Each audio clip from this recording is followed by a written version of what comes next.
Okay. Okay. Good evening, all. President ആയപ്പോ പല കാര്യങ്ങൾ തീരുമാനിച്ചുറപ്പിച്ചതിൽ ഒരു കാര്യമായിരുന്നു മെമ്പേഴ്സിന് എന്തെങ്കിലും ബെനിഫിറ്റ് ഉള്ള പ്രോഗ്രാംസ് ഐഡിയ വക കണ്ടക്ട് ചെയ്യണം എന്നുള്ളത്. അപ്പോൾ ഇതിൻ്റെ പല ആക്ടിവിറ്റീസ് പ്ലാൻ ചെയ്തിരുന്നു. അപ്പോൾ കഴിഞ്ഞ മാസം ഒരു ആക്ടിവിറ്റി പ്ലാൻ ചെയ്തിട്ട് നടക്കാൻ സാധിച്ചില്ല. പക്ഷെ അപ്പോൾ കഴിഞ്ഞ തവണ എന്നെ കണ്ടപ്പോൾ ടെറി എൻ്റെ അടുത്ത് ആവശ്യപ്പെട്ടു, സാർ ഉഴപ്പാണല്ലോ എന്ന് പറഞ്ഞു. എന്നിട്ട് പറഞ്ഞു എന്തെങ്കിലും ഒരു കാര്യം ചെയ്യണം. അപ്പൊ എനിക്കൊരു സങ്കടമായിപ്പോയി, ഒന്നും ചെയ്യാൻ പറ്റിയില്ലെങ്കിൽ മോശമാണല്ലോ, ടെറിക്ക് ഒരു പേര് ദോഷം ആവരുമല്ലോ എന്ന് കരുതി. അങ്ങനെ ആ സമയത്താണ് ഈ ഇലക്ട്രിസിറ്റി ബില്ല് വല്ലാണ്ട് കൂടുന്നത്. അപ്പോൾ ഒരു നല്ലൊരു ടോപ്പിക് സോളാർ ഇൻസ്റ്റലേഷൻസിനെ പറ്റിയാണെങ്കിൽ നല്ലതായിരിക്കും എന്നുള്ളൊരു സജഷനിലാണ് നമ്മൾ അതിന് ഏറ്റവും യോഗ്യനായ ഒരാളെ കണ്ടുപിടിച്ച് അദ്ദേഹത്തിനോട് പെർമിഷൻ ചോദിക്കുന്നത്. George sir has kindly agreed to enlighten all of us on solar installations and solar installation കൊണ്ട് നമുക്ക് വരുന്ന നേട്ടങ്ങൾ, മെമ്പേഴ്സ് ശ്രദ്ധിക്കേണ്ട കാര്യങ്ങൾ. ഇപ്പോൾ കൂടുതലായിട്ട് സാറിനെ ഞാൻ നിങ്ങൾക്ക് പരിചയപ്പെടുത്താം ആദ്യമായിട്ട്. അപ്പോൾ അതിനു മുമ്പ് സാറിന് സോളാർ ഇൻസ്റ്റലേഷൻസുമായിട്ട് ഒരു കൺസൾട്ടന്റ് മാത്രമാണ്. സാറിന് സ്വന്തമായിട്ട് സോളാറിന്റെ ബിസിനസ്സുകളോ മറ്റൊന്നും ഇല്ല എന്ന് കൂടെ ഞാൻ പറയുകയാണ്. Sir is basically an electrical engineer. അതിനുശേഷം സാറ് MBA അഡ്മിനിസ്ട്രേഷൻ MBA എടുത്തു. അതിനുശേഷം കേരള ഇലക്ട്രിസിറ്റി ബോർഡിൽ he started working and then he retired as the deputy general manager of deputy chief engineer of Kerala State Electricity Board. ഇപ്പോൾ പുള്ളിക്കാരൻ currently he is the MD of Rubber Park India, which is a joint venture of Rubber Board and Kinfra. ഇനി സാറിന് he has also got a post-graduation diploma in operations management and he is also a certified energy manager. He has got 3 good service awards from Kerala State Electricity Board, and additionally he will holds the position of technical advisor for Kerala Rubber, Kinesco, RBDCK, among others. അപ്പോൾ വളരെ simple ആയിട്ട് ഓരോ മെമ്പേഴ്സും ഓരോ വ്യക്തികളും നമ്മുടെ ഇതിൽ participate ചെയ്യുന്ന ഓരോ ആൾക്കാരും സോളാർ ഇൻസ്റ്റലേഷന് വേണ്ടി ഒരാളെ നമ്മൾ അപ്രോച്ച് ചെയ്യുമ്പോൾ നമ്മൾ അറിഞ്ഞിരിക്കേണ്ട കാര്യങ്ങൾ, പറ്റിക്കപ്പെടാതിരിക്കാൻ വേണ്ടിയിട്ടുള്ള കാര്യങ്ങൾ, ഇതൊക്കെ ആയിരിക്കും സാറ് നമുക്ക് ഇന്ന് ഹൈലൈറ്റ് ചെയ്യുന്നത്. പ്രോഗ്രാം ഡ്യൂറേഷൻ 30 minutes ആണ്. അതിനുശേഷം 15 minutes നമുക്ക് ക്വസ്റ്റ്യൻ ആൻസർ സെഷൻ ഉണ്ടാവും. നിങ്ങൾക്ക് ഈ കേൾക്കുന്ന സമയത്ത്, സാറിന്റെ ടോക്ക് കേൾക്കുന്ന സമയത്ത് എന്തെങ്കിലും സംശയങ്ങൾ ഉണ്ടെന്നുണ്ടെങ്കിൽ ചാറ്റ് ബോക്സ് ഓൺ ആണ്. ചാറ്റ് ബോക്സിൽ നിങ്ങളുടെ സംശയങ്ങൾ നിങ്ങൾക്ക് ടൈപ്പ് ചെയ്തിടാം. സാറിനത് കഴിയുന്നതിന് ശേഷം ചാറ്റ് ബോക്സ് നോക്കിയിട്ട് നിങ്ങളുടെ ചോദ്യങ്ങൾക്ക് സാറ് ഉത്തരം നൽകുന്നതാണ്. അപ്പോൾ ഈ വേദിയിൽ ഈ ഒരു സംഭവം തന്ന പ്രസിഡന്റും സെക്രട്ടറിയും വേദിയിലോട്ട് 2 വാക്ക് പറഞ്ഞുകൊണ്ട് ഈ പ്രോഗ്രാം ഇനോഗ്രേറ്റ് ചെയ്യാൻ താല്പര്യപ്പെടുന്നു. Good evening all. Respected Speaker of the day, Mr. George James sir, our Honorary Secretary, our office bearers and IDA members. Warm good evening to one and all. First of all, ഇങ്ങനെയൊരു solar energy ഇന്നത്തെ need of our project ആണ്, അല്ലെങ്കിൽ programme ആണ്, അല്ലെങ്കിൽ അതിനെക്കുറിച്ച് അറിവ് വേണ്ട ഒരു സാഹചര്യമാണ്. ഇങ്ങനെ ഒരു പ്രോജക്റ്റ് നമ്മുടെ മെമ്പേഴ്സിന് വേണ്ടിയിട്ട്, അല്ലെങ്കിൽ അതൊരു അറിവ് പകരുന്നതിന് വേണ്ടിയിട്ട് ഇങ്ങനെ ഒരു പ്രോജക്റ്റ് ഏറ്റെടുത്ത് വളരെ നല്ല രീതിയിൽ അത് കോർഡിനേറ്റ് ചെയ്ത് ആൾക്കാരെ, മെമ്പേഴ്സിനെ അറിയിക്കാനുള്ള ആ ഒരു സന്മനസ് കാണിച്ചതിന് പ്രത്യേകം നമ്മുടെ മെമ്പർ ബെനിഫിറ്റ് സ്കീമിന്റെ ചെയർമാൻ കൂടി, കൺവീനർ കൂടിയായ ഡോക്ടർ ജോയ് കുര്യനെ വളരെ സന്തോഷത്തോടുകൂടി ഒരു അവസരത്തിൽ അഭിനന്ദിക്കാൻ ഈ ഒരു അവസരം ഞാൻ വിനിയോഗിക്കുകയാണ്. അതുപോലെ തന്നെ നമ്മുടെ ഇന്നത്തെ സ്പീക്കർ ഓഫ് ദ ഡേ, എനിക്ക് ഒത്തിരി വർഷങ്ങളായിട്ട് പരിചയമുള്ള ഒരു വ്യക്തി കൂടിയാണ് ജോർജ് ജെയിംസ് സാറ്. അദ്ദേഹം വൈസ്മനിലെ ഒരു ആക്റ്റീവ് മെമ്പറാണ്. അദ്ദേഹത്തിന്റെ ഈ ഇലക്ട്രിസിറ്റി ബോർഡിലെ ഇങ്ങനെയുള്ള ഒഫീഷ്യൽ ഇതിനപ്പുറം അദ്ദേഹം ഒരു വലിയ സോഷ്യൽ സർവീസിൽ ഒത്തിരി ഊന്നൽ കൊടുക്കുന്ന ഒരു വ്യക്തിയാണ്. കഴിഞ്ഞ വർഷം തന്നെ അദ്ദേഹം ഏകദേശം 5 ലക്ഷം രൂപയുടെ പ്രോജക്റ്റുകളാണ് അദ്ദേഹത്തിന്റെ ഇതില് അദ്ദേഹം ചെയ്തത്. അത് ഏറ്റവും എടുത്തു പറയേണ്ട 1-2 കാര്യങ്ങൾ. എല്ലാ വർഷവും ഒരു 300 to 500 ഡയാലിസിസും, ഒപ്പം ഈ ആർട്ടിഫിഷ്യൽ ലിംസ് അതുപോലെ തന്നെ social activities, cancer care patients, ഇങ്ങനെയുള്ളവരെയൊക്കെ അവരുടെ അടുത്ത് പോയി ഒരു സാന്ത്വനം നൽകുന്ന മറ്റൊരു ഒരു സാന്ത്വന പ്രോജക്ട്സിനെല്ലാം നേതൃത്വം നൽകുന്ന ഒരു വ്യക്തിയാണ്. എനിക്ക് തോന്നുന്നു ബാക്കി ആരെയോ ഒന്ന് മ്യൂട്ട് ചെയ്താൽ നന്നായിരിക്കും പ്ലീസ്. അപ്പൊ അങ്ങനെ ഒരു നല്ല വ്യക്തിത്വത്തെ നമുക്ക് ഇന്ന് ഐഡിയയുടെ ഈ ഒരു പ്ലാറ്റ്ഫോമിൽ സാറിന് ക്ഷണിച്ചതിലും, അല്ലെങ്കിൽ സാറിന് ഇന്ന് ഈ ഒരു സമയം കണ്ടെത്തി ഇന്ന് നമ്മളോടൊപ്പം ചേർന്ന് സാറിന്റെ ഇൻസൈറ്റ്സ് അല്ലെങ്കിൽ സാറിന് നമുക്ക് തരാനുള്ള സോളാർ എനർജിയെ കുറിച്ച് തരാനുള്ള ഈ ഒരു മെസ്സേജില് എനിക്ക് തോന്നുന്നു സാറായിരിക്കും ഏറ്റവും ആപ്റ്റ് ആള്. പ്ലീസ് സംബടി, എവിടെയോ ഒരു നല്ല ഡിസ്റ്റർബൻസ് ഉണ്ടല്ലോ, can you please mute please. Okay. അപ്പൊ ജോർജ് സാറിനെ കുറിച്ച് ഞാൻ പറഞ്ഞു വന്നത്, അദ്ദേഹം ഇങ്ങനെ വോളണ്ടറി ആയിട്ട് എല്ലാ ഇതിനു മുമ്പ് ഒരു 2 വർഷം മുമ്പ് വൈസ്മെന്റിന് വേണ്ടി ചെയ്തു. അനവധി മെമ്പേഴ്സിന് അത് ഗുണകരമായിരുന്നു. അങ്ങനെ ജോയ് കുര്യൻ സാർ വിളിച്ചപ്പോൾ ഞാനും അദ്ദേഹത്തെ കുറിച്ച് പറഞ്ഞു. അദ്ദേഹമായിട്ട് സംസാരിച്ചപ്പോൾ ഒരു വെരി ആപ്റ്റ് പേഴ്സൺ എന്നാണ് ജോയ് കുര്യൻ സാർ എന്നോട് പറഞ്ഞത്. അപ്പൊ ഞാൻ പറഞ്ഞു, ഇങ്ങനെ അദ്ദേഹത്തിന് വേറെ കമ്പനിയോ അല്ലെങ്കിൽ വേറെ ഒരാളെ ഒരു കമ്പനീനെ പ്രൊമോട്ട് ചെയ്യാനോ ഒന്നും അദ്ദേഹം ഒരിക്കലും നിൽക്കില്ല. ഏതാണോ നല്ലത്, പാനൽ ചൂസ് ചെയ്യുമ്പോൾ എങ്ങനെ ചൂസ് ചെയ്യണം, അതിന്റെ ഇൻവെർട്ടർ അല്ലെങ്കിൽ അതിന്റെ ബാറ്ററി ചൂസ് ചെയ്യുമ്പോൾ എങ്ങനെയാണ്, ഇനി ബാറ്ററി ഇല്ലാതെ ഗവൺമെന്റിലേക്ക് കൊടുക്കുന്ന സ്കീം എങ്ങനെയാണ്, അതിന്റെ സബ്സിഡി എങ്ങനെയാണ്, അതുപോലെ തന്നെ പുതിയ പ്രോജക്ട്സ് അടുത്ത വർഷം മുതൽ നിയമങ്ങൾ മാറി വരുമ്പോൾ അതിന്റെ പുതിയ സ്കീമുകൾ വരുന്നുണ്ട്. ഇതിനെക്കുറിച്ചൊക്കെ അദ്ദേഹം അപ് ടു ഡേറ്റ് ആയിട്ട് സ്റ്റഡീഡ് ആയി നിൽക്കുന്ന ഒരു വ്യക്തി കൂടിയാണ്. എന്തായാലും ഇന്ന് ജോർജ് സാറ് ഇന്ന് ഈ ഒരു ഐഡിയയുടെ ഈ ഒരു പ്ലാറ്റ്ഫോമിൽ വന്നതിൽ ഒത്തിരി സന്തോഷമുണ്ട്. സാറിനെ ഒരിക്കൽ കൂടി എല്ലാവരുടെയും പേരിലേക്ക് ഈ ഒരു മീറ്റിംഗിലേക്ക് ഞാൻ സ്വാഗതം ചെയ്യുന്നു. ഒപ്പം ഒത്തിരി സീനിയർ മെമ്പേഴ്സും നമ്മുടെ ഐഡിയ മെമ്പേഴ്സ് എല്ലാവരും ഇതിനകത്ത് പാർട്ടിസിപ്പേറ്റ് ചെയ്യുന്ന എല്ലാവർക്കും ഇതൊരു പ്രയോജനപരമായ ഒരു നല്ല പ്ലാറ്റ്ഫോം ആയി തീരുമെന്ന് എനിക്ക് ഉറപ്പുണ്ട്. എല്ലാവർക്കും ഒരിക്കൽ കൂടി എല്ലാവിധ ഭാവങ്ങളും നേരുന്നു, എല്ലാ നന്മകളും നേർന്നുകൊണ്ട് നിർത്തുന്നു. Thank you. Over to you, Dr. Deepu. Yeah, thank you, President. And I take this opportunity to welcome all the members to this program, which definitely is for the benefit of the members. And I should thank Dr. Joy Kurin and the President, and of course the speaker today, for Mr. George James, for being able to organize this and doing something beneficial for our members. ഇത് ഇപ്പോഴത്തെ എന്തായാലും ഒരു ആവശ്യമായിട്ടുള്ള ഒരു കാര്യം. Daily electricity rates കൂടുന്നുണ്ട്. നമ്മുടെ നാട്ടില് വെള്ളത്തിന്റെ ക്ഷാമമുള്ള ഒരു നാടാവുന്നുണ്ട്. നമ്മുടെ നാട്ടിലെ most of the power is based on the hydro electric projects. അതുകൊണ്ട് even the government is looking for alternative mechanisms to create energy. And so this is something that we all are dependent on in clinics. We need power to run. So something that is definitely going to affect us in our practice and our daily lives. So like the President said, I hope this becomes beneficial to one and all, and wishing you all a happy listening and learning. Thank you. Dr. Joy, please. Sir, George V. James, sir. Yes, I can start. Yeah, you can start. Let me share the PPT first and then I will start. Okay, thank you, sir.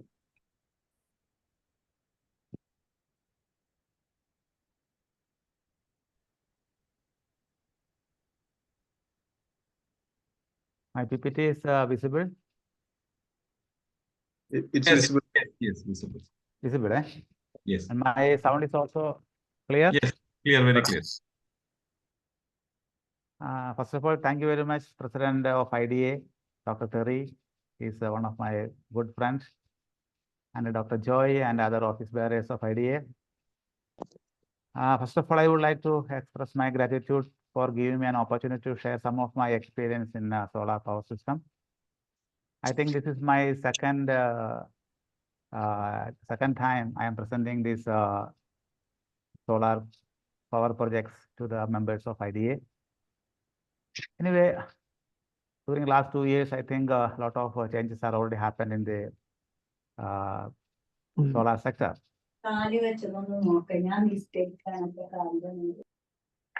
Okay, I will not go to too much technical because that may be difficult for everybody. So I will go. Sir, ഞാൻ എല്ലാവരും സാറേ ഞാൻ എല്ലാവരും mute ചെയ്യാണ്, എന്നിട്ട് sir ഒന്നുകൂടെ on ചെയ്യണം. എല്ലാവരും ഞാൻ okay. Very good, all the best. പ്രത്യേക സമ്മാനമുണ്ട്.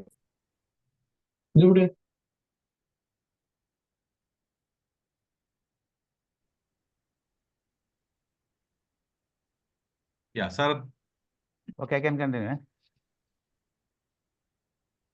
So,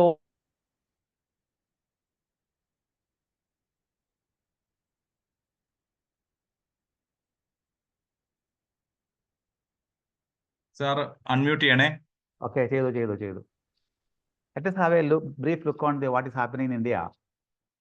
The total installed capacity of generators in India is 4,42,856 megawatt as on 30th of April 2024.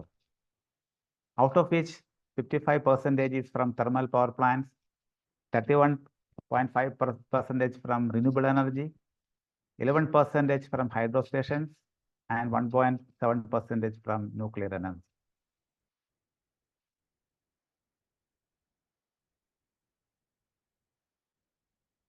So, Government of India is targeted to install 175 gigawatts, that is 1,750,000 megawatt of renewable energy sources by 2023, and 450 gigawatts, that is 4,50,000 megawatt of renewable energy by 2030. This is a commitment or as per the Paris Agreement on climate change between India and other nations. We know the present economy is controlled by carbon because our energy requirements are meeting from fossil fuels. Fossil fuel means that is enriched with the carbon. Our transport sector is consuming nearly 60% of fossil fuels, and industries are consuming about 20 to 25%. Then some nearly 30% is by power sector, energy sector, and balance is for other requirements in the world. So basically our economy is controlled by carbon. But because of this one, at present we are experiencing a lot of climate change and global warming. At present we are experiencing not global warming, global boiling is going on. We already experienced a few months ago in our climate change. This is because of the continuous emission of carbon dioxide to the environment. And every day tons of carbon dioxide is emitting, so we have to control this one. The only way we can control means we have to produce energy from renewable sources like solar or wind or from biomass, etc. and etc. So now, as per the Paris Summit, Government of India is also thinking to install more and more renewable energy power plants in India. Whenever we are talking about solar power plants, we know solar power plants, they are producing energy only in the daytime, not in the nighttime. So when huge quantity of solar energy is producing, and nighttime we are not able to produce solar energy, because of that one we have to store the energy in some other form in the daytime. That's why we are going to generate hydrogen, that is from solar.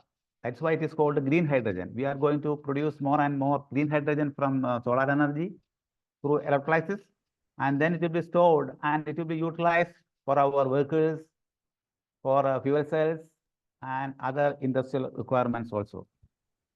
So that's why in future our economy will be controlled by hydrogen. That's why we are moving from carbon economy to a green hydrogen economy in the coming years.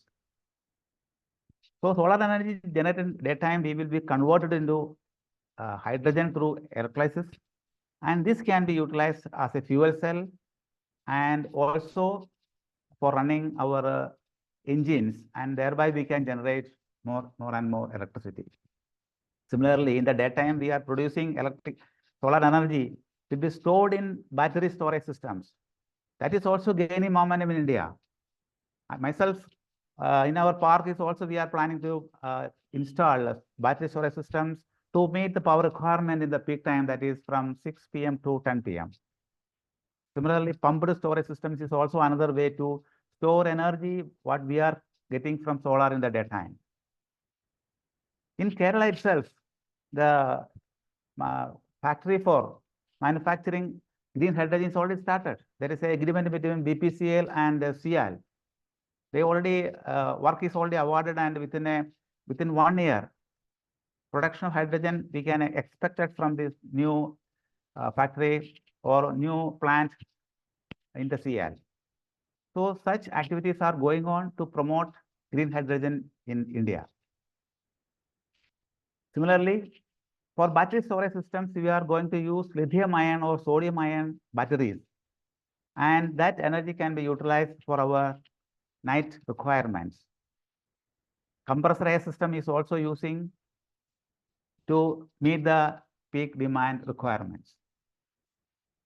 Actually, what is solar power plants? They are converting solar energy into electricity using photovoltaic cells. See, when sunlight is falling on PV cells, it emits electrons, and that will be circulated, and we are getting electrical energy. This is a basic thing about the solar. There are different parts in the solar power plants.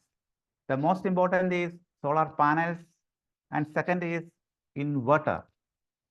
Then it will have combiner box, AC and DC boxes. Then energy meters will be there. Earthing system will be there. Lightning arrestor will be there, and SCADA system is also there. These are the main components of solar power plants. In every power plant, all these items you can see. These are all the requirement of a solar power plant. There are different type of solar power plants available in the market. Basically, 0.5 to 0.6 voltage is developing in a solar cell. And these cells will be combined together to get the desired voltage. And thereby we are making a solar module. And when we are combining many solar modules, we will say solar plant. Never say like that. Normally, in a solar module, there will have 60 to 72 cells. Now let us see what are the different types of solar panels. This is very important whenever we are selecting a solar power plant. Monocrystalline solar panels are available. Polycrystalline solar panels are available in the market. Thin film solar panels are also available in the market. Let us see how the monocrystalline solar panels are. We can see from the photograph. These are single crystalline cells. So this is the most efficient solar panel available in the market, monocrystalline solar panels. Please see the photograph and understand from the next photograph.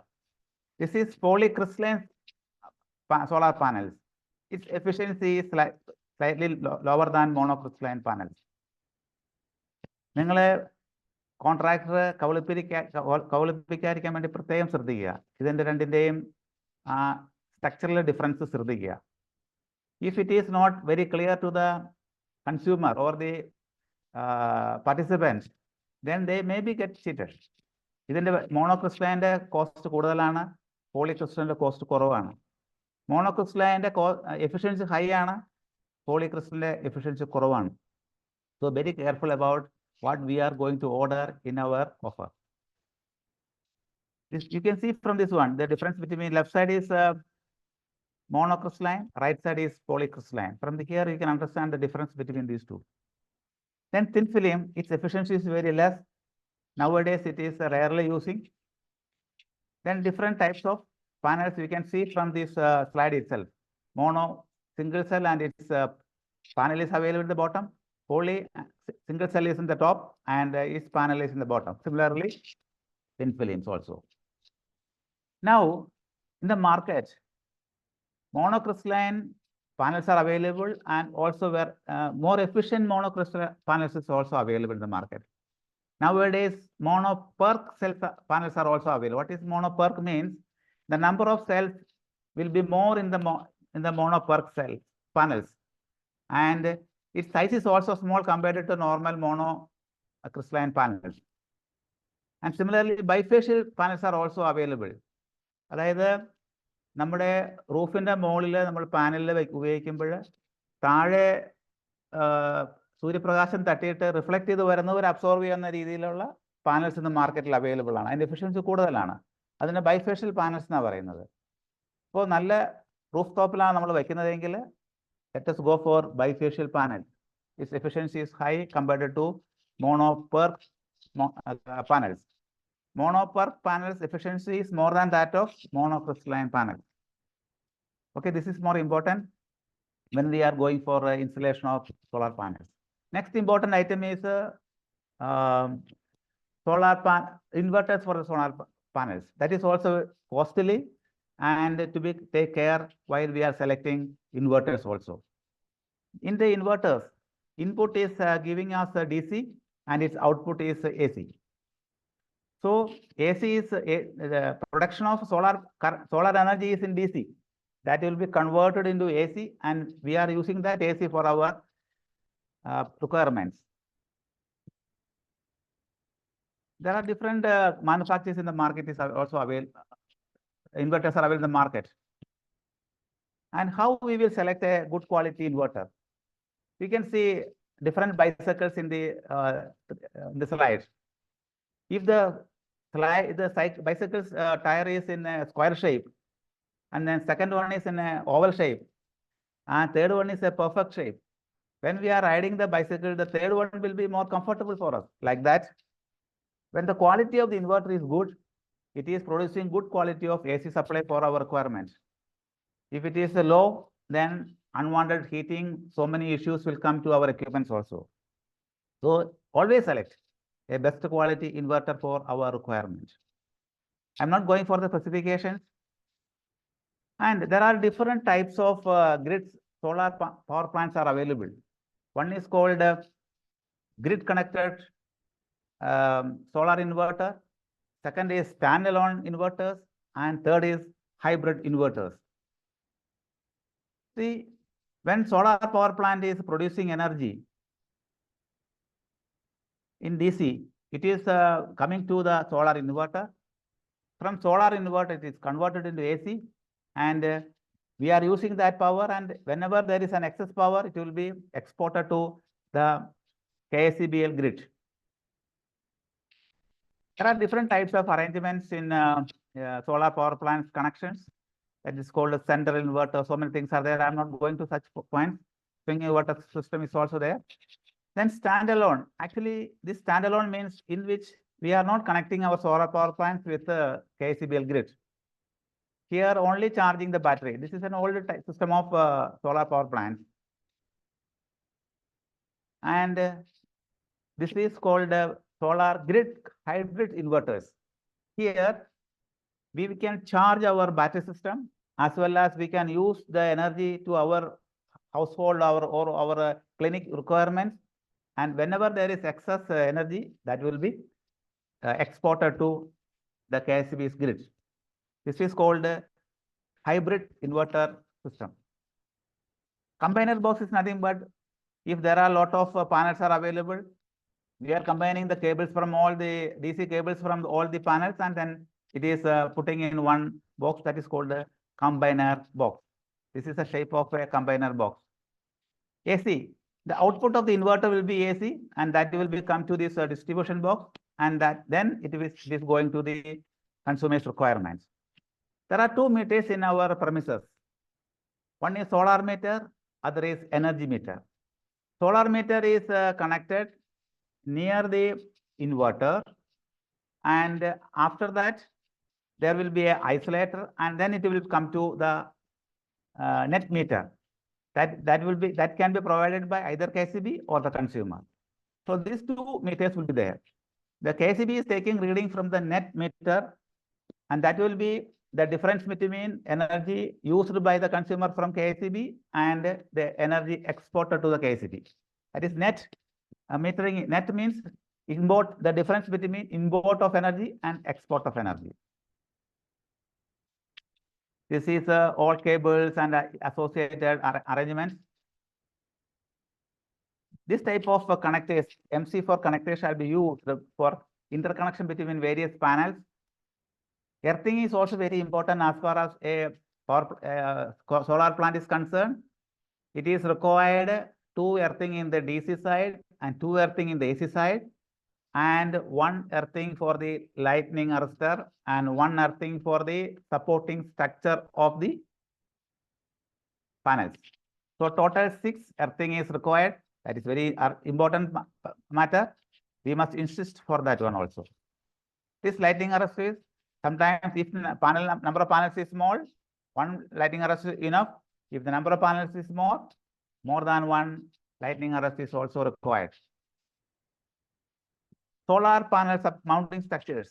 This is normally we have to insist for galvanized angles or galvanized structure is required. Otherwise, after some time, rusting will start. So always insist for galvanized iron structures for mounting the panels. Earlier, the requirement of space for installing 1 kW of solar panels is 10 m square. Now the efficiency of the panels increased and the capacity of the panels also increased, and because of that one, nearly 6 m square is enough for installing 1 kW of solar power plants. So whenever we are selecting the site for a installation of solar power plants, very careful about the shades. If there is any shade falling on the panel, then electricity production from the panel will be automatically cut off. So there shall not be any chance of falling shades or shadows over the panels. If any trees are near, either you remove the branches or shift the location of the panels to avoid any loss of energy producing from the solar power plants. Now, we have gone through all the components of the solar power plants. Then let us see what is the procedure for getting the grid connection for solar power plants. All the consumers are experienced a lot of difficulties during the previous years for getting a connection from KCBL. First, we have to take a feasibility certificate from KCBL. A standard format is available. Fill the format and submit to the assistant engineer's office. He will issue the feasibility certificate within a period of 15 days, for which we have to pay rupees 1,000 plus GST to the KCB office. First, we have to apply for feasibility certificate. അതായത് നിങ്ങളുടെ premises അടുത്തുള്ള ട്രാൻസ്ഫോമറിൽ total സോളാറിന്റെ capacity ആ ട്രാൻസ്ഫോമറിന്റെ കപ്പാസിറ്റിയുടെ 75% കൂടുതലല്ല എന്ന് verify ചെയ്ത് certify ചെയ്യുന്നതാണ് feasibility certificate എന്ന് പറയുന്നത്. അതിന് സ്റ്റാൻഡേർഡ് ഫോർമാറ്റ് ഉണ്ട്. 1,000 rupees plus 18% GST. That is 1,180 rupees we have to pay to KCBL. They will issue the certificate within a period of 15 days. ഇപ്പോൾ അത് 75% ആണെങ്കിലും അത് 90% ആയിട്ട് ഉയർത്താൻ ബഹുമാനപ്പെട്ട കേരള സ്റ്റേറ്റ് അതോറിറ്റി കമ്മീഷൻ തീരുമാനിച്ചിട്ടുണ്ട്. താമസിയാതെ അതിന്റെ ഓർഡർ വരുമെന്ന് പ്രതീക്ഷിക്കുന്നു. ഫീസിബിലിറ്റി സർട്ടിഫിക്കറ്റ് കിട്ടിക്കഴിഞ്ഞാൽ 30 ദിവസത്തിനുള്ളിൽ നമ്മൾ രജിസ്റ്റർ ചെയ്യണം. അതിന് രജിസ്ട്രേഷൻ നമ്മൾ എടുക്കണം. നമ്മൾ ഈ പറയുന്ന പവർ പ്ലാന്റ് സ്ഥാപിക്കാൻ വേണ്ടിയുള്ള registration we have to take from the KCBL. ഒരു KWന് 1000 രൂപ എന്ന നിരക്കിൽ ഇൻക്ലൂഡിംഗ് പ്ലസ് GST നമ്മൾ KCBL റെമിറ്റ് ചെയ്യണം. They will issue the registration, or they will issue the license to start the installation of the solar power plant within a period of 7 days. നമ്മൾ power plant സ്ഥാപിച്ചു തുടങ്ങി. It will take a time of 15 to 20 or 15 to 30 days time for completing all the installation activities. And then once it is energized, by KCBL, you can apply for the balance 80% as reimbursement. അപ്പോൾ നമ്മൾ അടയ്ക്കുന്ന registration ഫീയുടെ 80% നമുക്ക് തിരിച്ചു തരും. അന്ന് GST ഉണ്ടാവില്ല. KCBയിലേക്ക് അടയ്ക്കുമ്പോൾ 1000 രൂപ പ്ലസ് GST കൂടിയാണ് നമ്മൾ ഒരു KWന് റെമിറ്റ് ചെയ്യേണ്ടത്. അതിൻ്റെ 80% നമുക്ക് തിരിച്ചു തരുന്നതാണ്. Then let us see, നമ്മളിത് ഈ പറയുന്ന പ്ലാന്റിന്റെ കപ്പാസിറ്റി അനുസരിച്ച് ഇലക്ട്രിക്കൽ ഇൻസ്പെക്ടറേറ്റിന് ചില sanctions മേടിക്കേണ്ടതുണ്ട്. If the total capacity of the solar power plant is less than 50 kW, contract licensed ആയിട്ടുള്ള കോൺട്രാക്ടർക്ക് സർട്ടിഫൈ ചെയ്ത് കൊടുത്തു കഴിഞ്ഞാൽ അതിൻ്റെ പ്രോസസ്സിങ് കഴിയും, കമ്മീഷൻ ചെയ്യാൻ പറ്റും. പക്ഷേ 50 kW കൂടുതലുള്ള പ്ലാന്റ് ആണെങ്കിൽ ഇലക്ട്രിക്കൽ ഇൻസ്പെക്ടറേറ്റിൽ അതിൻ്റെ ഡ്രോയിങ്സ് കൊടുത്ത് അവിടെ നിന്ന് ഒരു അപ്രൂവൽ കിട്ടിയാൽ മാത്രമേ അത് കമ്മീഷൻ ചെയ്യാൻ സാധിക്കുകയുള്ളൂ. 50 kW ആണ് അതിൻ്റെ ലിമിറ്റ്. അപ്പോൾ ഇൻസ്പെക്ഷൻ കഴിഞ്ഞു, എല്ലാം റെഡിയായി കഴിഞ്ഞു കഴിഞ്ഞാൽ ഒരു കണക്ഷൻ എഗ്രിമെന്റ് 200 സ്റ്റാമ്പ് പേപ്പറിൽ KCBയുമായിട്ട് നമ്മൾ എക്സിക്യൂട്ട് ചെയ്യേണ്ടതുണ്ട്. 200 സ്റ്റാമ്പ് പേപ്പറിൽ ഒരു connection agreement we have to execute. ആ എഗ്രിമെന്റ് എക്സിക്യൂട്ട് ചെയ്ത് കഴിഞ്ഞാൽ നമുക്ക് വിത്തിൻ 7 days നമുക്ക് എനർജൈസ് ചെയ്യാൻ സാധിക്കും. ഇതാണ് ബേസിക് ആയിട്ടുള്ള പ്രൊസീജിയർ എന്ന് പറയുന്നത്. അപ്പോൾ ഏത് കോൺട്രാക്ടർ നിങ്ങളുടെ അടുത്ത് വന്ന് സമീപിച്ചാലും ഫീസിബിലിറ്റിയുടെ പേയ്മെന്റ് കൺസ്യൂമർ കൊടുക്കണം. രജിസ്ട്രേഷന് വേണ്ടിയുള്ള 1000 rupees പെർ KW നമ്മൾ പ്ലസ് GST നമ്മൾ പേ ചെയ്യണം. ദെൻ സ്റ്റാമ്പ് പേപ്പറിലുള്ള 200 rupees സ്റ്റാമ്പ് പേപ്പറിലുള്ള സോളാർ എഗ്രിമെന്റും കൺസ്യൂമർ എക്സിക്യൂട്ട് ചെയ്യേണ്ടതുണ്ട്. നമുക്ക് അടുത്തതിലേക്ക് കിടക്കാം.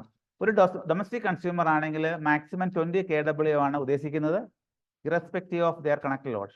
പക്ഷേ സിംഗിൾ ഫേസ് കൺസ്യൂമർ ആയിട്ട് നമ്മൾ നിൽക്കുമ്പോൾ 5 kW കൂടുതൽ സോളാർ പവർ പ്ലാന്റ് ഇൻസ്റ്റാൾ ചെയ്യാൻ അനുവദിക്കില്ല. ഇനി 20 kW എന്ന് പറയുന്നത് കൂടുതൽ എടുക്കണമെന്ന് ആവശ്യമുള്ളവർക്ക് എടുക്കാനുള്ള അനുവാദവും KCB തരും പ്രൊവൈഡഡ്.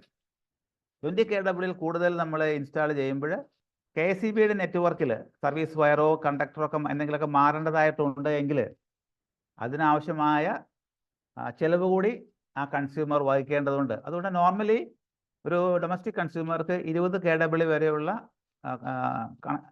സോളാർ പവർ പ്ലാന്റിന്റെ ഇൻസ്റ്റലേഷനാണ് നോർമലി അനുവദിക്കുന്നത്. നോൺ ഡൊമസ്റ്റിക് ആയിട്ടുള്ള കൺസ്യൂമേഴ്സ്, നമ്മുടെ ദന്തൽ ക്ലിനിക്കുകൾ, ഹോസ്പിറ്റലുകൾ, മറ്റ് ഇൻഡസ്ട്രീസ്, ഇവിടെയൊക്കെ അവരുടെ കോൺട്രാക്ട് ഡിമാൻഡ് അല്ലെങ്കിൽ കണക്ടർ ലോഡിനനുസരിച്ചാണ് എത്ര KW നമുക്ക് ഇൻസ്റ്റാൾ ചെയ്യാമെന്ന് തീരുമാനിക്കുന്നത്. ഒരു ക്ലിനിക്കിലെ കോൺട്രാക്ട് ഡിമാൻഡ് അല്ലെങ്കിൽ കണക്ടർ ലോഡ് എന്ന് പറയുന്നത് 25 kW ഉണ്ടെങ്കിൽ 25 kW സോളാർ കണക്ട് ചെയ്യാം.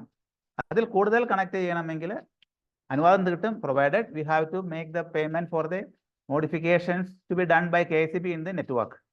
ആ എക്സ്ട്രാ പൈസയാണ് കൊടുത്താൽ KCB അതിനുള്ള മോഡിഫിക്കേഷൻസ് തരും. ഇനി അതുപോലെ തന്നെ 1 മെഗാവാട്ടിൽ കൂടുതൽ വയ്ക്കേണ്ടവർക്ക് ചില നിയമങ്ങളുണ്ട്. ഞാൻ അതിലേക്ക് പോകുന്നില്ല, കാരണം അതിൻ്റെ ആവശ്യം ഇവിടെ ഉണ്ടാവുമെന്ന് ഞാൻ കരുതുന്നില്ല. അതുകൊണ്ട് ഞാൻ അതിൻ്റെ ഡീറ്റെയിൽസിലേക്ക് പോകുന്നില്ല.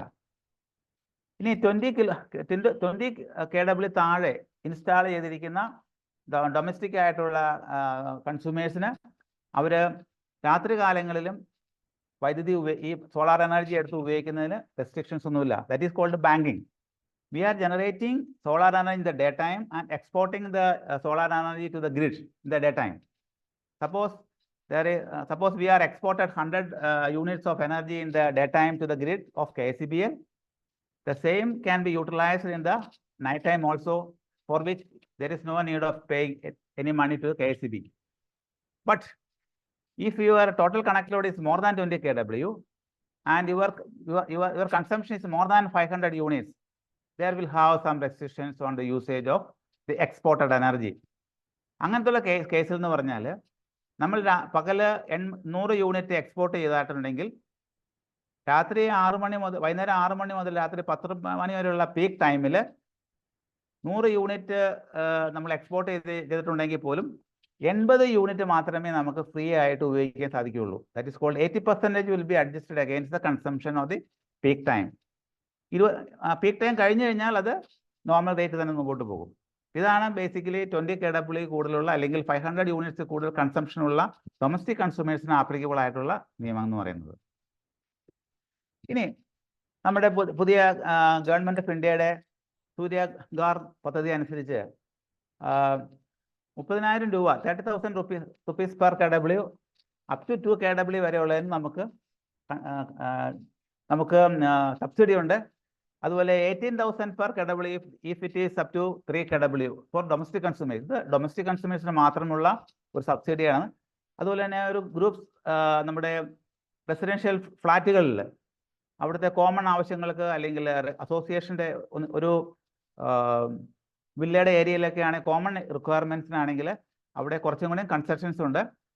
അപ്പോൾ ആ കൺസെഷൻസിൻ്റെ ഡീറ്റെയിൽസ് ആണ് ഇവിടെ കൊടുത്തിരിക്കുന്നത്. ബേസിക്കലി ഡൊമസ്റ്റിക് പർപ്പസും ഡൊമസ്റ്റിക് ആവശ്യങ്ങൾക്ക് മാത്രമാണ് ഇപ്പോൾ ഈ നമുക്ക് സബ്സിഡി കിട്ടുന്നത്. ഇതുപോലെ തന്നെ വളരെ ഇമ്പോർട്ടൻ്റ് ആണ്, പലപ്പോഴും നമ്മൾ സോളാർ പവർ പ്ലാന്റ്സ് ഇൻസ്റ്റാൾ ചെയ്ത ശേഷം അതിന് മെയിൻ്റനൻസിലേക്ക് പലരും പോകാറില്ല.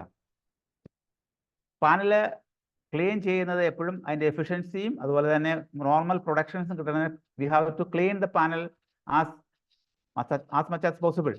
If you can clean every day, that is good, but it is practically impossible to make cleaning of panel every day. So kindly try to clean at least once in a week using nylon brush and water. That is good for getting more output from the solar power plant. And similarly, we can monitor the generation of the panel every day. ഇൻവേർട്ടറിനകത്ത് നിന്ന് നമുക്ക് ഒരു SIM ഇട്ട് കഴിഞ്ഞാൽ കൃത്യമായിട്ട് എത്ര units generate എന്നുള്ള കൃത്യമായ dates നമുക്ക് കിട്ടും. So please watch the generation every day, and accordingly we can ensure that all panels are working satisfactorily. ഏതെങ്കിലും ഒരു പാനലിന് ആ സ്ട്രിങ്ങിനകത്ത് തകരാറ് വന്നിട്ടുണ്ടെങ്കിൽ പിന്നെ പ്രൊഡക്ഷൻ സീരിയസ് ആയിട്ട് കൊടുത്തിരിക്കുന്നത് കൊണ്ട് പ്രൊഡക്ഷൻ ലോസ് ഉണ്ടാവും. അപ്പോൾ you please observe the data you are getting from the inverter whether all the panels are working properly or not. എല്ലാ ദിവസത്തെയും നമുക്ക് പ്രൊഡക്ഷൻ ആ സ്കാഡ ഡീറ്റെയിൽസ് നമുക്ക് അറിയാൻ പറ്റും. ഇൻവെർട്ടറിന്റെ സ്കാഡ ഡീറ്റെയിൽസ് നമുക്ക് അറിയാൻ പറ്റും. ഞാനിവിടെ ഒരു സിമ്പിൾ എക്സാമ്പിൾ ഐഡിയയുടെ മെമ്പേഴ്സിനെ ഞാനിവിടെ കാണിക്കുകയാണ്. സപ്പോസ് നേരത്തെയൊക്കെ പാനലിന്റെ കോസ്റ്റ് വളരെ കൂടുതലായിരുന്നു. ഇപ്പോൾ ഏകദേശം ഒരു 50,000 റുപ്പീസ് ഉണ്ടെങ്കിൽ 1 KW പാനൽ നമുക്ക് ഇൻസ്റ്റാൾ ചെയ്യാൻ സാധിക്കുന്നുണ്ട്. ഇപ്പോൾ ഒരു 5 KW പ്ലാന്റിന് നിയർലി 2.5 lakhs റുപ്പീസ് ആണ് വരുന്നത്. അതിനെ എങ്ങനെ നമുക്ക് ബ്രേക്ക് ഇവനിലേക്ക് എത്തിക്കാം എന്നുള്ളതിൻ്റെ ഒരു കാൽക്കുലേഷനാണ് ഇവിടെ കൊടുത്തിരിക്കുന്നത്. സപ്പോസ് ദി 5 KW നമുക്ക് ഇപ്പോഴത്തെ കണ്ടീഷൻസ് ക്ലൈമാറ്റിക് കണ്ടീഷൻസ് അനുസരിച്ച് നമുക്കൊരു 4.5 യൂണിറ്റ്സ് പെർ KW കിട്ടും. അപ്പോൾ നമുക്കൊരു 5 KWP ഉണ്ടെങ്കിൽ നമുക്ക് ഏകദേശം 22.5 യൂണിറ്റ്സ് കിട്ടും. സപ്പോസ് ആവറേജ് മന്ത്ലി കൺസംഷൻ നമുക്ക് ഡിപ്പെൻഡ് ചെയ്തുകൊണ്ട് നമുക്ക് ചെറിയൊരു കാൽക്കുലേഷൻ നടത്താം.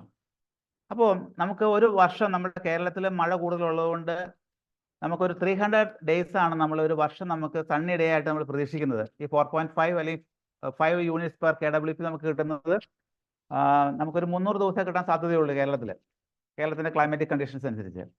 ഇവിടെ നമുക്ക് എങ്ങനെയാണ് ഇത് ബ്രേക്ക് ഈവൻ ആവണമെന്ന് നമുക്ക് നോക്കാം ഈ സ്ലൈഡിൽ കൂടി.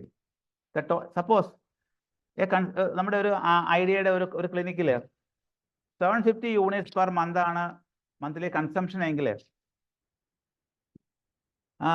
0 മുതൽ 500 യൂണിറ്റ്സ് ഒരു മാസം കൺസ്യൂം ചെയ്യുമ്പോൾ KSEBിയുടെ റേറ്റ് 5 രൂപ 85 പൈസയാണ്. പക്ഷേ അത് 500-ന് മുകളിൽ പോയി കഴിഞ്ഞാൽ 0 മുതൽ 1000 വരെയുള്ള യൂണിറ്റുകൾക്ക് 6.6 രൂപയാണ് ചാർജ് ചെയ്യുന്നത്. പ്രത്യേകം ശ്രദ്ധിക്കുക, 0 മുതൽ 500 യൂണിറ്റ്സ് വരെ എടുക്കുന്നതിന് 5.85, 500-ന് മുകളിൽ പോയി കഴിഞ്ഞാൽ ആദ്യം മുതലുള്ള കംപ്ലീറ്റ് 1000 വരെയുള്ള യൂണിറ്റുകൾക്ക് 6.6 രൂപയാണ് ഒരു യൂണിറ്റിന്.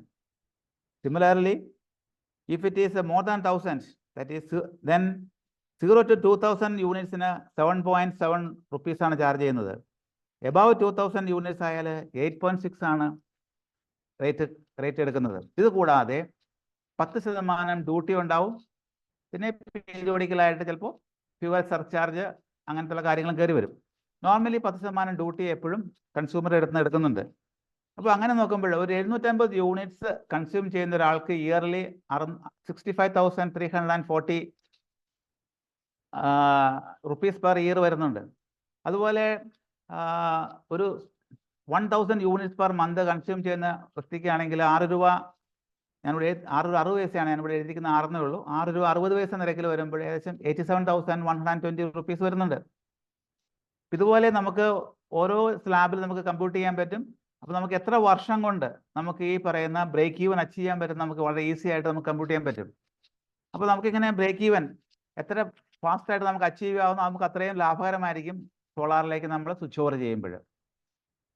Some of the leading manufacturers for inverters, SMA, then Polycab, Growatt, ABB എല്ലാം നല്ല ലീഡിംഗ് ആയിട്ടുള്ള മാനുഫാക്ചേഴ്സ് ആണ്. അതുപോലെ പാനൽസിന്റെ കാര്യത്തിലാണെങ്കിൽ വിക്രം, വാരി ഒക്കെ നല്ല നിലയിലുള്ള ഇൻവെർട്ടേഴ്സ് പാനൽസ് ആണ്. ഇതാണ് എനിക്ക് ബേസിക്കലി വളരെ ബ്രീഫായിട്ട് സോളാർ പവർ പ്ലാന്റ്സിനെ പറ്റി പറയാനുള്ളത്. എന്തെങ്കിലും ക്വസ്റ്റ്യൻസ് ഉണ്ടെങ്കിൽ നമുക്ക് ഡിസ്കസ് ചെയ്യാം. സാറേ, കുറെ ചാറ്റ് ബോക്സിൽ ഫ്യൂ ക്വസ്റ്റ്യൻസ് ഉണ്ട്, സാറ് നോക്കാമോ? നോക്കാം.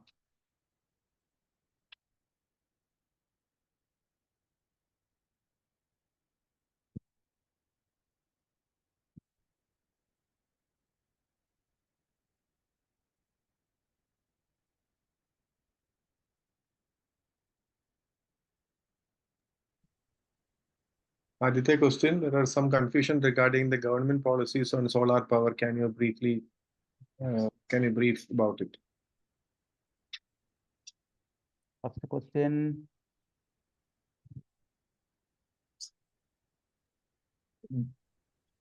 First question is, I already have a 3 kW solar. Is it possible to upgrade to 5 kW? Am I right? That's the first question from Dr. Rahul. Alle? അതിന് മുമ്പ് ഒരു question ഉണ്ട് sir. There is some confusion regarding the government policies on solar power. Can you brief about it? Yeah, no problem. Question is okay. Yeah.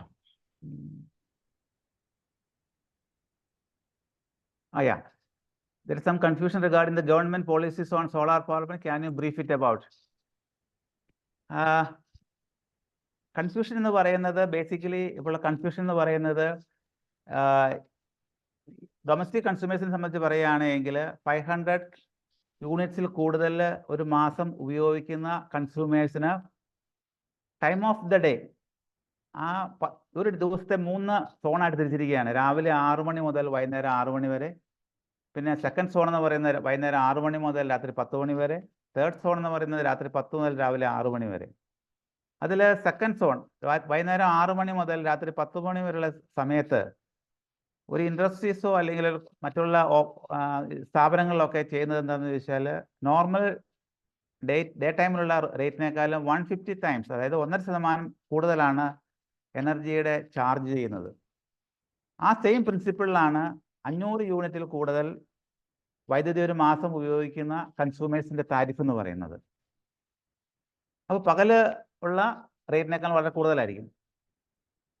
ഇനി അങ്ങനെയുള്ള കൺസ്യൂമേഴ്സിന് solar power plant വെച്ച് കഴിയുമ്പോൾ ഞാൻ നേരത്തെ സൂചിപ്പിച്ചതുപോലെ പകല് 100 യൂണിറ്റ് ആണ് എക്സ്പോർട്ട് ചെയ്തിരിക്കുന്നതെങ്കിൽ അതിൻ്റെ 80% മാത്രമേ രാത്രിയിലെ ഈ 6 to 10 ടൈമിൽ ഉപയോഗിക്കാൻ സാധിക്കുകയുള്ളൂ ഫ്രീ ആയിട്ട്. അപ്പോൾ ആ 80 യൂണിറ്റ് തീർന്നു പോവുകയാണെങ്കിൽ പിന്നെയും KSEBിൽ നിന്ന് ഇമ്പോർട്ട് ചെയ്യാം. പക്ഷേ KSEBിൽ നിന്ന് ഇമ്പോർട്ട് ചെയ്യുമ്പോൾ പകലുള്ള റേറ്റിൻ്റെ 1.5 ടൈംസ് റേറ്റ് കൊടുക്കണം. അതാണ് ഈ കഴിഞ്ഞ സമ്മറിൽ എല്ലാവരും എക്സ്പീരിയൻസ് ചെയ്തൊരു പ്രശ്നം. കഴിഞ്ഞ 2 വർഷങ്ങൾക്ക് മുമ്പ് വരെ സോളാർ എനർജി ഗ്രിഡിലേക്ക് എക്സ്ട്രാ എക്സ്പോർട്ട് ചെയ്ത് കഴിഞ്ഞാൽ അതെല്ലാ മാസവും അഡ്ജസ്റ്റ് ചെയ്യുന്നുണ്ടെങ്കിലും ബാലൻസ് ഉണ്ടെങ്കിൽ എല്ലാ വർഷവും സെപ്റ്റംബർ 30 വെച്ചായിരുന്നു അത് ക്ലോസ് ചെയ്തുകൊണ്ടിരുന്നത്.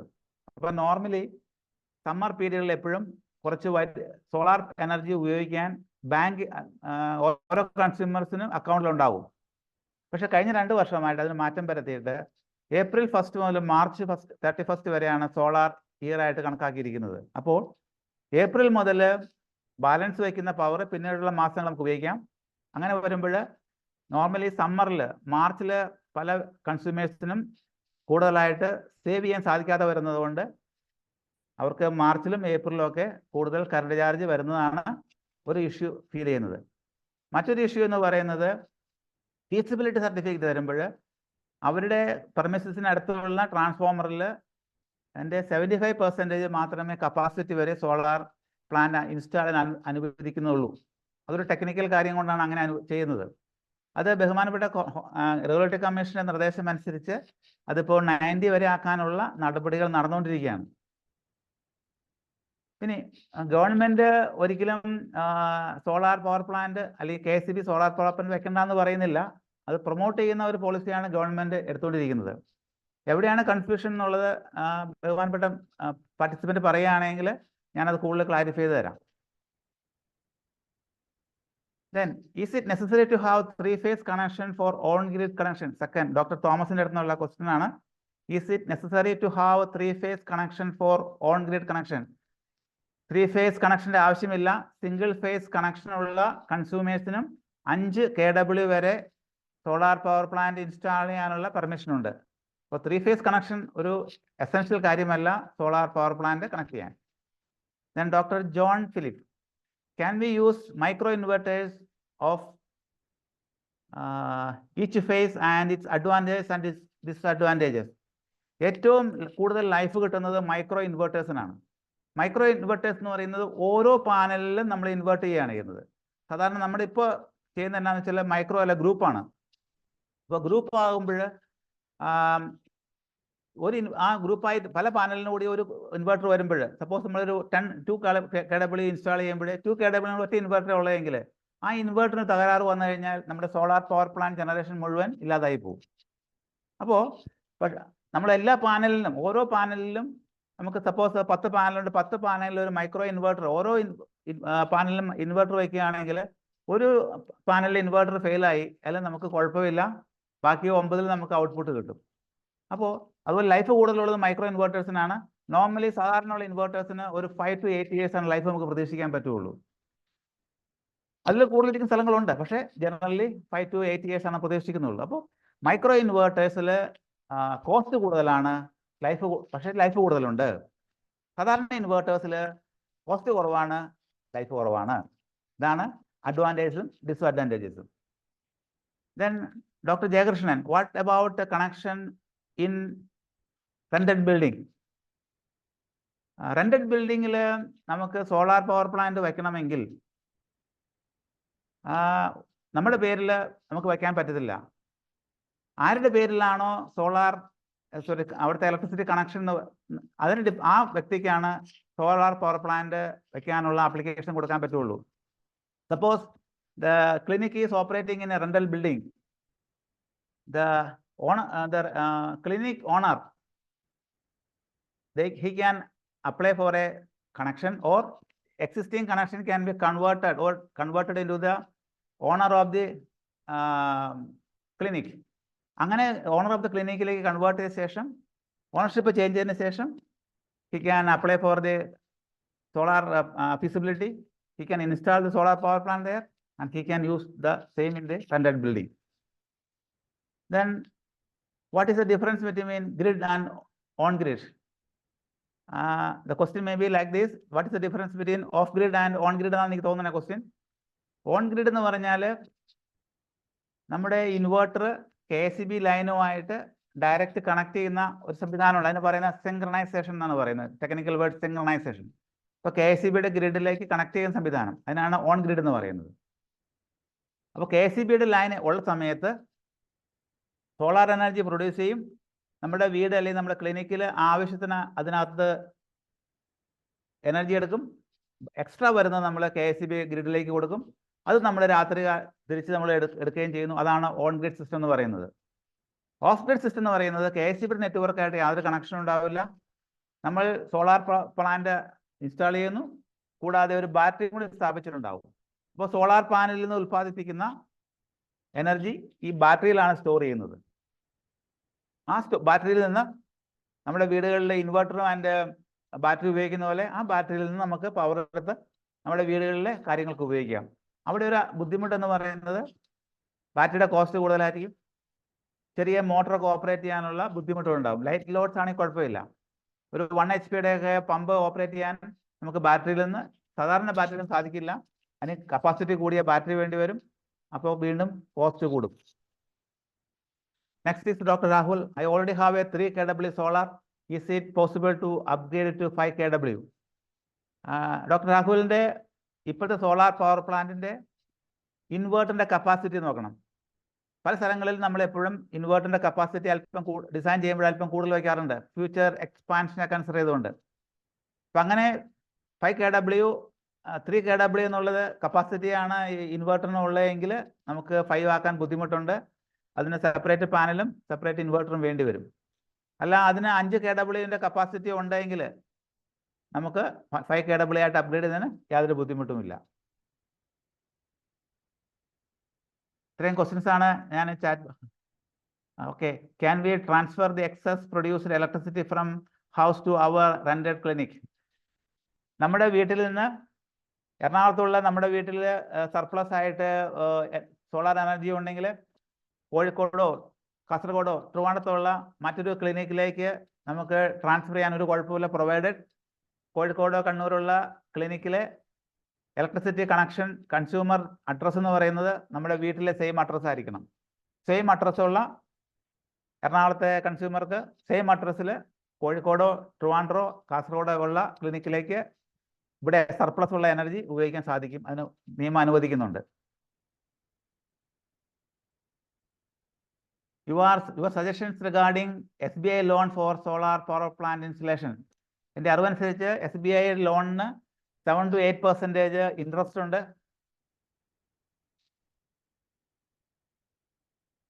ഇൻട്രസ്റ്റ് ഉള്ളതുകൊണ്ട് നമ്മുടെ ബ്രേക്ക് ഈവൻ കുറച്ചും കൂടി പീരീഡ് കൂടുതലായിട്ട് നമുക്ക് വേണ്ടി വരും. അതാണ് നമ്മുടെ ലോൺ എടുത്താലുള്ള ബുദ്ധിമുട്ട്. Then is hybrid solar better option? Hybrid solar better option തന്നെയാണ്. നമ്മുടെ റെസിഡൻഷ്യൽ ബിൽഡിംഗ് അല്ലെങ്കിൽ നമ്മുടെ ക്ലിനിക്കിൽ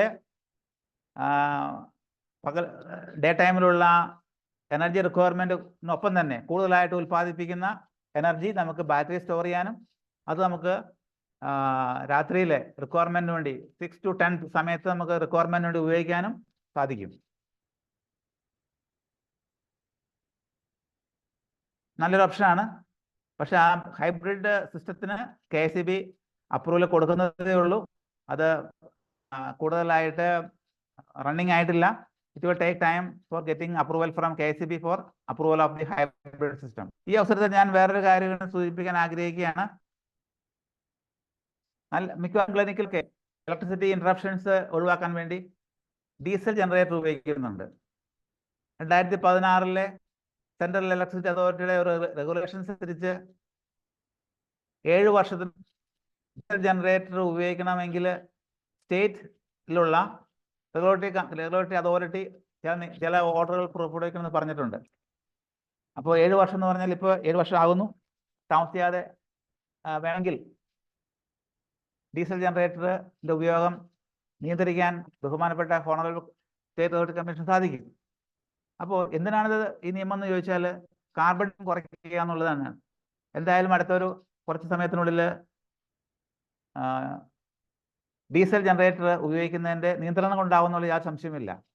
ഇപ്പോൾ ചില മാനുഫാക്ചറേഴ്സ് ഈ ജെൻ എന്ന് പറഞ്ഞുള്ള ചില ബാറ്ററി സ്റ്റോറേജ് സിസ്റ്റംസ് നിർമ്മിച്ച് നൽകുന്നുണ്ട്. 5 kV, 10 kVA, 30 kVA, 50 kVA, 100 and 400 വരെ ഞാൻ കണ്ടു കഴിഞ്ഞ ദിവസങ്ങളിൽ ഒരു ഫാക്ടറിയിൽ പോയപ്പോൾ. അപ്പോൾ അതിൻ്റെ ഗുണം എന്താണെന്ന് ചോദിച്ചാൽ ഡീസൽ ജനറേറ്ററിൻ്റെ ശബ്ദ മലിനീകരണമോ അല്ലെങ്കിൽ കാർബൺ ഡയോക്സൈഡ് എമിഷനോ ഒന്നും ഉണ്ടാകില്ല. ലിഥിയം അയൺ ബാറ്ററി ഉപയോഗിച്ചിട്ടാണ് ഇത് മാനുഫാക്ചർ ചെയ്തിരിക്കുന്നത്. ലിഥിയം അയൺ ബാറ്ററി എന്ന് പറയുന്നത് നമ്മൾ സാധാരണ നമ്മൾ വീടുകളിൽ കാണുന്ന അല്ലെങ്കിൽ നമ്മുടെ കാറിലേക്കുള്ള ലെഡ് ആസിഡ് സെല്ലിനേക്കാളും വളരെ ഫാർ ബെറ്റർ ആണ്. പക്ഷെ കോസ്റ്റ് കൂടുതലാണ്. ഒരു 30 kVA ഒരു ഡീസൽ ജനറേറ്ററും ഒരു ഈ ജനറേറ്റർ നമ്മൾ കമ്പയർ ചെയ്യുമ്പോൾ ഒരു ചെറിയ ഹൈക്ക് പ്രൈസിൽ ഈ ഉണ്ട്. കാരണം ലിഥിയം അയൺ ബാറ്ററിയുടെ കോസ്റ്റ് കൂടുതലുള്ളതുകൊണ്ടാണത്. പക്ഷേ അതിന് ഡ്യൂറബിലിറ്റി ഉണ്ട്, മെയിൻ്റനൻസ് വളരെ കുറവാണ്. കൂടാതെ തന്നെ അതിൽ ബാറ്ററിയിൽ ഓരോ സെല്ലുകളും മോണിറ്റർ ചെയ്യാനുള്ള സംവിധാനങ്ങളുണ്ട്. നമുക്കത് 3 മണിക്കൂർ വേണമെങ്കിൽ 3 മണിക്കൂർ ഉപയോഗിക്കാം, 5 മണിക്കൂർ വേണമെങ്കിൽ 5 മണിക്കൂർ ഉപയോഗിക്കാം, 8 മണിക്കൂർ വരെ ഉപയോഗിക്കാൻ പറ്റുന്നതാണ് ഈ സിസ്റ്റം എന്ന് പറയുന്നത്. ഇത് മാർക്കറ്റിൽ അവൈലബിൾ ആണ്. പിന്നെ കൂടുതലായിട്ട് DG സെറ്റിലേക്ക് നമ്മൾ ഇൻവെസ്റ്റ് ചെയ്യാതിരിക്കുക. ഇതുപോലുള്ള പുതിയ നൂതനമായ ടെക്നോളജികൾ ഉപയോഗിച്ച് നമ്മുടെ പവർ റിക്വയർമെന്റ് മീറ്റ് ചെയ്യുന്നതാണ് നമുക്ക് എപ്പോഴും നല്ലത്. ഞാൻ വേറെ ക്വസ്റ്റ്യൻസ് ഒന്നും കണ്ടില്ല. Any further questions we will discuss. Sir, നമ്മുടെ thank you for your nice session. Members ചോദിക്കാനുള്ള ചോദ്യങ്ങളൊക്കെ ഒരാളും കൂടെ ഒരു ചോദ്യം കൂടി ഇട്ടിട്ടുണ്ട്. Rahul, is there a chance of exhaustion of solar availability in some KSEB branches?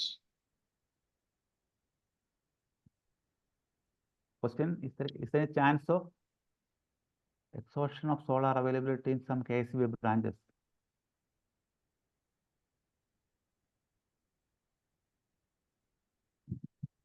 ഇപ്പോഴത്തെ ലിമിറ്റേഷൻസ് എന്ന് പറയുന്നത് ട്രാൻസ്ഫോമറിന്റെ കപ്പാസിറ്റിയാണ്. ഇപ്പോൾ ട്രാൻസ്ഫോമറിന്റെ കപ്പാസിറ്റി ഇപ്പോഴത്തെ കണ്ടീഷനിൽ 75% വരെ നമുക്ക് സോളാർ ഇൻസ്റ്റാൾ ചെയ്യാൻ, ടോട്ടൽ സോളാർ ആ ഏരിയയിലുള്ള ടോട്ടൽ സോളാർ ഇൻസ്റ്റാൾ ചെയ്യാനുള്ള പെർമിഷൻ കൊടുക്കുന്നുള്ളൂ. അത് 90 ആയിട്ട് ഇൻക്രീസ് ചെയ്യാനുള്ള നടപടികൾ എടുക്കുന്നുണ്ട്. Within a couple of months ആ പുതിയ ഓർഡർ വരുമെന്ന് പ്രതീക്ഷിക്കുന്നു. ഒരു ക്വസ്റ്റ്യൻ കൂടെ വന്നിട്ടുണ്ട് sir. Can you explain about e-gen? Diesel ജനറേറ്ററിന് പകരം ബാറ്ററി ഓപ്പറേറ്റഡ് ആയിട്ടുള്ള ജനറേറ്റർ സെറ്റിനെയാണ് e-gen എന്ന് പറഞ്ഞത്. അതിനകത്ത് നമുക്ക് ഡേ ടൈമിൽ ഒന്നുകിൽ KCBയിലെ പവർ ഉപയോഗിച്ചുകൊണ്ട് എനർജി സ്റ്റോറേജ് വയ്ക്കാം, അല്ലെങ്കിൽ ഡയറക്റ്റ് സോളാറിൽ നിന്ന് സർപ്ലസ് ഉള്ള എനർജി സ്റ്റോർ ചെയ്യാൻ പറ്റും. അപ്പം അങ്ങനെ സ്റ്റോർ ചെയ്ത് വെച്ചിരിക്കുന്നത് എപ്പോഴെങ്കിലും KCBയുടെ പവർ സപ്ലൈ ഫെയിൽ ആകുമ്പോൾ അന്നേരമാണല്ലോ നമ്മൾ ഡീസൽ ജനറേറ്റർ ഉപയോഗിക്കുന്നത്. ഡീസൽ ജനറേറ്ററിന് പകരം ഈ പറയുന്ന e-genൽ നിന്നായിരിക്കും ആ പവർ എടുക്കുന്നത്. അപ്പോൾ it is equivalent to a big UPS. പക്ഷേ UPSന്റെ ഒരു ഫെസിലിറ്റി അല്ല അതിനകത്തുള്ളത്, കുറച്ചും കൂടെ കൂടുതൽ സൊഫിസ്റ്റിക്കേറ്റഡ് ആയിട്ടുള്ള ടെക്നോളജി അതിനകത്തുള്ളത്. ഇപ്പോൾ ഉള്ള e-genന് ഉപയോഗിക്കുന്ന ബാറ്ററി എന്ന് പറയുന്നത് ലെഡ് ആസിഡ് സെല്ലല്ല ഉപയോഗിക്കുന്നത്, കുറച്ചും ഡെൻസിറ്റി കൂടിയ ലിഥിയം അയൺ സെല്ലാണ് ഉപയോഗിക്കുന്നത്.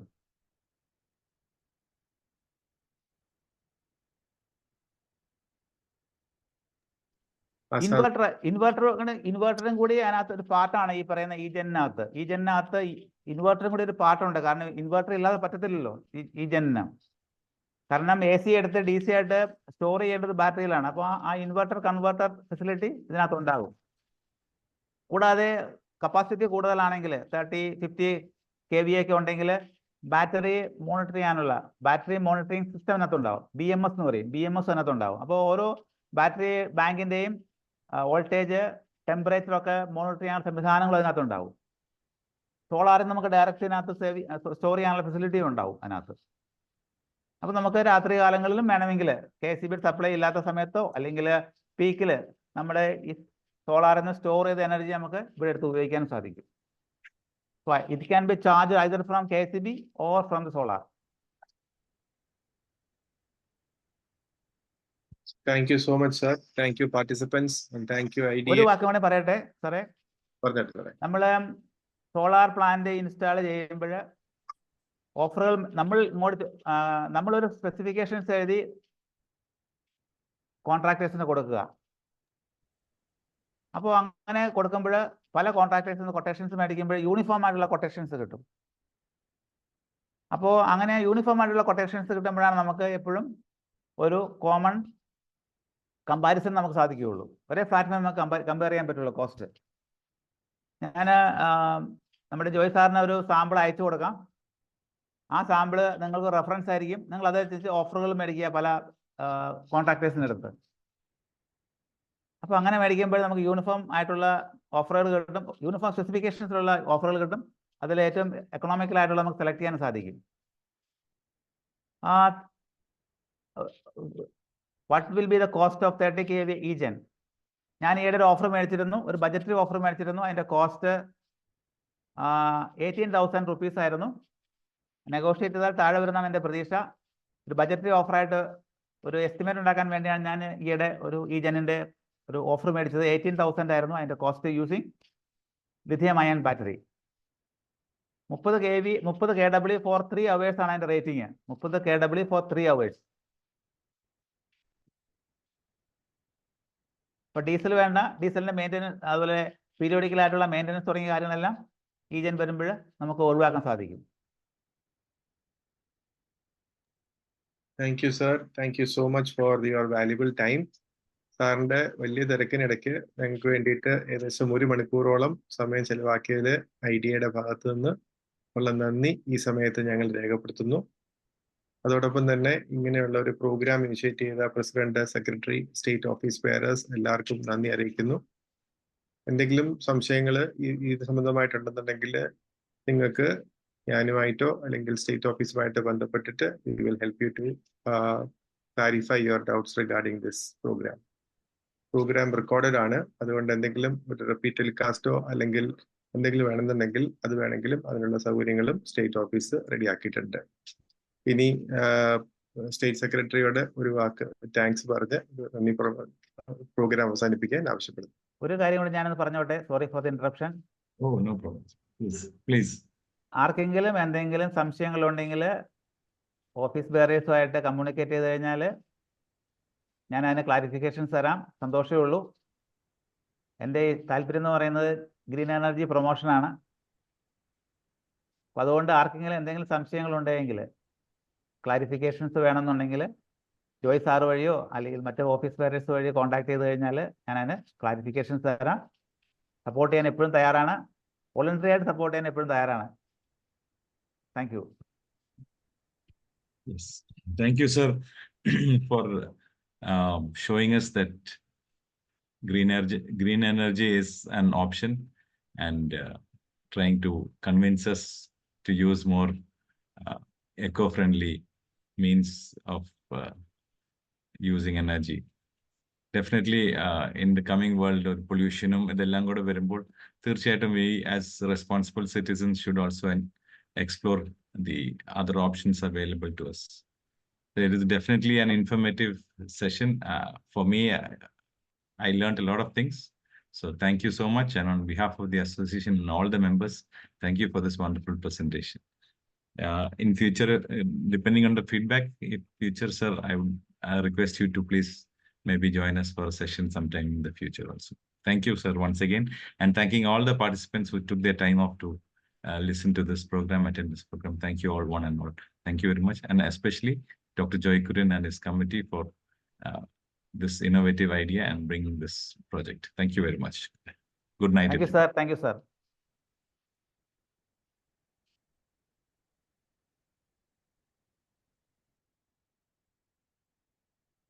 Okay. Wind up your Joy, doctor. Yeah, wind up ചെയ്യാം. Thank you. Thank you.